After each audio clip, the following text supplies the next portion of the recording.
சகோதரர் பக்சிங் அவர்களின் ஊழியத்திலிருந்து விடாய் துணிக்கேற்ற வார்த்தைகள் நவம்பர் மாதம் 4ஆம் தேதி. கர்த்தராகிய நான் பரிசுத்தராய் இருக்கிறபடினாலே நீங்களும் எனக்கேற்ற பரிசுத்தவான்களாய் இருப்பீர்களாக. லேவியராகமத்தின் புஸ்தகம் 20வது அதிகாரம் 26வது வசனம்.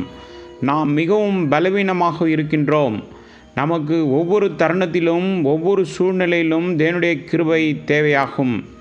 நாம் அவரை தோல்வியுற செய்கிறோம். ஒரு நாளைக்கு பல முறை அவரை துக்கப்படுத்துகிறோம். ஆனால் தேவன் மிகவும் கிருபை உள்ளவராக இருக்கிறார். அவருடைய கிருபையினால் அவர் நம்மை மன்னித்து ஒவ்வொரு முறையும் நம்மை உயர்த்துகிறார். சரியான நேரத்தில் ஒரு கோப்பை தேநீர் நமக்கு கொடுக்கவில்லை என்றால் நாம் பொறுமை இழந்து கோபப்படுகிறோம். நாம் என்னவாக இருக்கிறோம், எதை கொடுக்கிறோம், நம்மால் என்ன செய்ய முடியும் என்பதில் எளிதாக பெருமிதம் கொள்கிறோம். இந்த எல்லா பலவீனங்களிலிருந்தும் நாம் விடுபட்டால் மட்டுமே முழுமையாகவும் இறுதியாகவும் தேவனுடைய சாயலாகவும் அவருடைய மகிமையாகவும் அழகாகவும் நம்மால் மாற்றப்பட முடியும். நாம் எந்த ஆசீர்வாதத்தை பெறுகிறோமோ அது முழுக்க முழுக்க அவருடைய கிருபையால் உண்டானது. எனவே எந்த விதத்திலும் நாம் நம்மை பற்றி பெருமை கொள்ளக்கூடாது. நாம் தேவனுக்கு முன்பாக புழுக்களாக இருக்கிறோம். ஆனாலும் அவர் நம்மை தாழ்ந்த நிலையிலிருந்து தூக்கி எடுத்து கௌரவமான ஒரு இடத்தை கொடுத்துள்ளார். இதை நாம் உணர்ந்து கொள்ளும்போது தேவன் நம்மீது தினமும் பொழிந்து கொண்டிருக்கும் அபரிவிதமான கிருபைக்காக அவருக்கு தொடர்ந்து நன்றி செலுத்துவதை தவிர்க்கவே முடியாது. இதுவே பிரதான ஆசாரியன் அணிந்திருக்கும் தலைப்பாகையினால் சொல்லப்படும் செய்தியாகும். தலைப்பாகையின் மேல் ஒரு பொன் தகடு வைக்கப்பட்டது. யாத்ராகமத்தின் புஸ்தகம் 28வது அதிகாரம் 36 மற்றும் 37வது வசனங்கள்.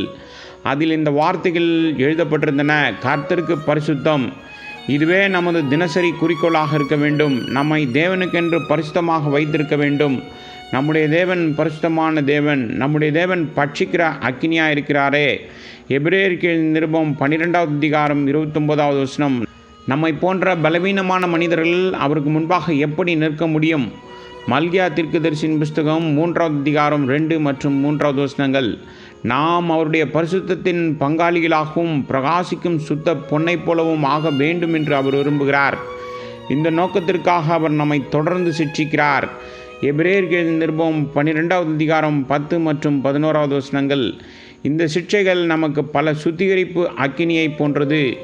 சுத்திகரிப்பின் கிரியை முடிந்ததும் அவருடைய பரிசுத்தத்தை இந்த பூமியில் மட்டுமல்ல பரலோகத்திலும் என்றென்றும் நாம் காட்டுவோம்.